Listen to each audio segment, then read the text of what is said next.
So Super Vegito is non-existent on the Super Saiyan Blue Kaioken Goku banner.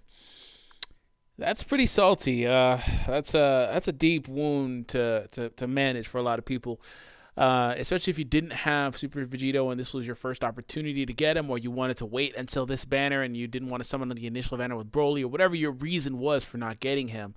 You're just unlucky. Whatever happened, it's pretty screwed up that he's not on this banner. So I'm going to talk about it here today. Now, I don't know, for one, why he's not on the banner, what this means for the game going forward, or what their reasoning was behind it. But, trying to apply some logic to it, I honestly think that one of a couple of things will happen. They'll either hold off on Super Vegito until the Hero banner, because I think that's the next time he comes back, the Hero banner with Super Saiyan Blue.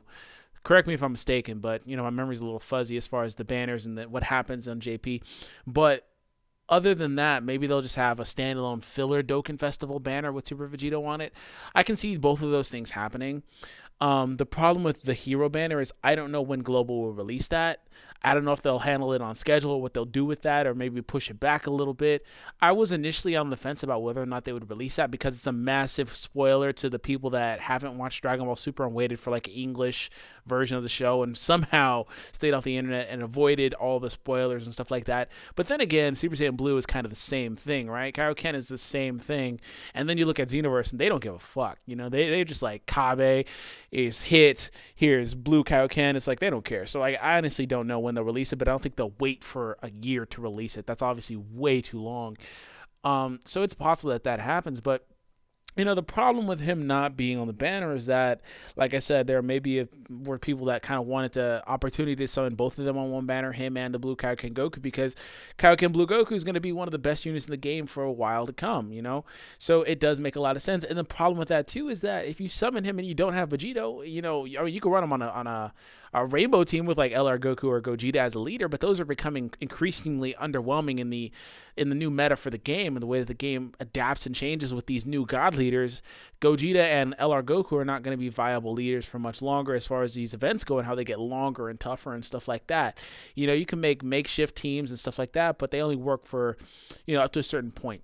But another problem with this too that I can kind of depict is, what does this mean for the game going forward? Are they legitimately not going to put the god leaders on the god demigod banners? So like for the next one, will God Tanks not be on the Tech Frieza banner? Will Buhan not be on what appears to probably be future Trunks' banner if he is the intelligence demigod? Will Broly not be on Goku Black's banner? Will what's his name, Omega not be on Cell's banner? Like, is this what they're going to do?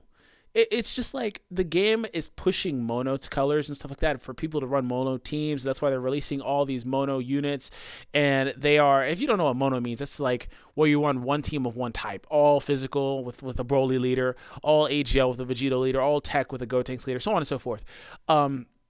The game is pushing that, and it's evident that they're pushing that because they're making it a point to release these mono god leaders and then the mono demigod leaders, which are like the ones that don't give you ki. And they're also they're making these banners type specific too. Like if you looked at the Buhan banner, it had Janemba and had Intelligence Gohan in there, the intelligence type Dokkan Festival units. And then you looked at what will probably be Trunks' banner, it'll have Trunks. And then, if he is that demigod for Buhan's intelligence type and not like a hero demigod or whatever the case is, he'll have Buhan on there. He'll have all these units. If you look at what stuff that's already been published, you look at the Cell banner, it had Omega Shenron and it had who was the other unit? Broly was on there, I believe. Stuff like that. Like the strength units are on there. So they want you to run teams of one color.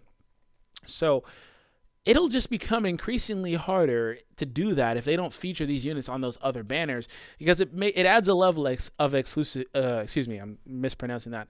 Exclusivity to these units if you can only get them on their initial release banners until they get pushed back later on in another banner. Like for example, I don't know if and or when Global will get that God ticket banner that JP got. I assume they will, probably around like February-ish, or maybe even like New Year's-ish. I don't know what they're doing, but in that vicinity it should come, and these units should be on that banner for the most part.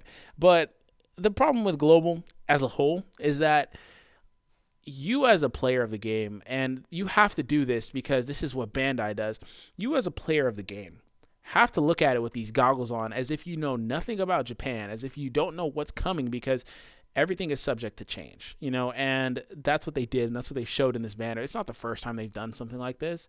It's not the first time they've done stuff out of order or done things earlier or later than they should have done in relation to when JP did them. You just kind of have to look at it and say, okay, well, this is how this happened on this version. I don't know if it'll still happen the same way. So I don't know. So going forward, I would probably wait, just to see what is available on the upcoming banners before you get hyped about them, before you get excited about them, because everything is subject to change apparently. Now, I want to know in the comments below, like, what your thoughts are as far as this goes. I don't really think it's more of a shafting type of thing. I just think that they probably didn't even have plans to include him on the banner in the first place. It just sucks because, like I said, if you're a player of the global version, you look at the Japanese version for guidance, but you can't do that. You can't compare the two. They're just not the same game. Even Bandai kind of treats them like they're different games. Let me know your thoughts. This has been D Free, and I'm out.